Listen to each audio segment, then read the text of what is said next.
Good morning, Trinity. This is Pastor Dave. Just to check in with all of you, I apologize. I'm running a little late today in my message to you. I had to take Janet to the doctor and got tied up with some of that. And by the way, she's doing good. That's all good news. Just needs to take her pain medication a little more regularly. But in any case, how are you doing? I mean, seriously, how are you doing? You know, yesterday, it started off as a great day. I mean, it really did. I enjoyed speaking to you and got a lot of notes of encouragement and emails, texts, notes on Facebook, that type of thing. And so it started out good. In fact, the truth is, I sat down and I took a nap. But when I woke up, I found out that the president had said that we needed to maintain our social distancing for 30 more days. And boy, I want to tell you what, the messages I got then weren't so good.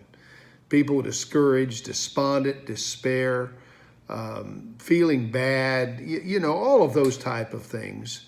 And of course, and then you've got all the other news or concerns, worried about how the virus is doing, how bad it's impacting us, how's our economy, a lot of people out of work, and a lot of things just very, very, very discouraging for people.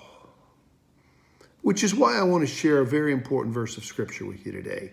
It's found in the book of Psalms, Psalm 118 and verse 24. And this is what it says.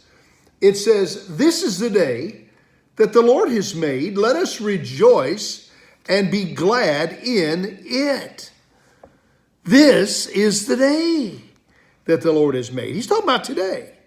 Now, I happen to believe that God directed the psalmist to write those words down for a very simple reason. God, knowing us better than we know ourselves, know that we spend way too much time doing two things.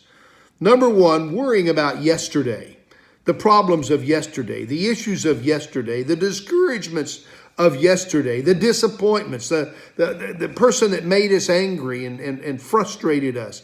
We spend so much time dwelling on yesterday, thinking about all of those type of things. I've heard several times someone said, "Well, so-and-so's disappointed in you." Well, that disappoints me. It's discouraging and because it's hard. It's hard to deal with that.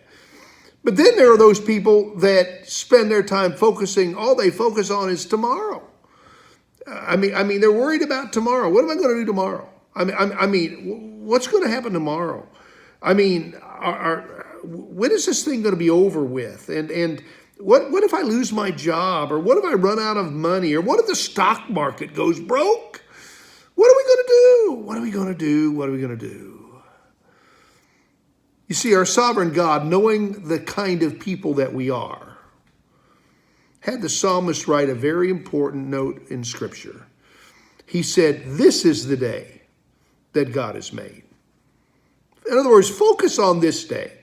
Keep your eye on the ball this day. Understand what you need to do this day.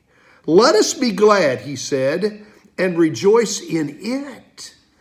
There is so much to rejoice for each and every day. Today it's a beautiful sunny day, amazing day. It's warmed up. I've been watching as I drove Janet to the doctor and back and was there. I've watched squirrels in the park. We sat eating. We picked up lunch at a fast food restaurant and we sat at Hessel Park and ate lunch. And I watched people walking and jogging and talking. And I watched squirrels run across the grass, people walking their dogs. Man, it was great to enjoy that, to see that. Going to the doctor, we didn't know what the doctor would say. Janet hadn't felt very well, and they ran the blood work and did all of that, and there was no problem with the blood work. The big problem Janet's having is with the pain that she feels, and of course she's so conservative. He said, "You need to take more meds." And so we rejoiced. It wasn't bad news at all. It was good news in the middle of a difficult situation. We need to look at the good side of things. We need to focus on the blessings. I was thinking this morning about that song I remember singing as a kid going to church. Count your many blessings, name them one by one, and it will surprise you what the Lord has done.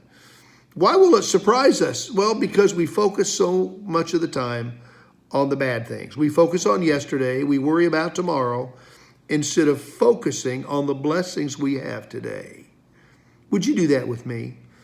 Let's make a little pact between us that we're going to work very hard and pray for each other, that we will focus on the blessings and goodness of God each and every day of our lives. God bless you. I hope you have a great rest of the day. You have a good night's rest. And I'll look forward. I'll talk to you again on Wednesday. Plan on Wednesday morning. In fact, I'm going to shoot for 7:30 in the morning every day that I'll talk to you. That may mean some days you catch me right after I got off the treadmill.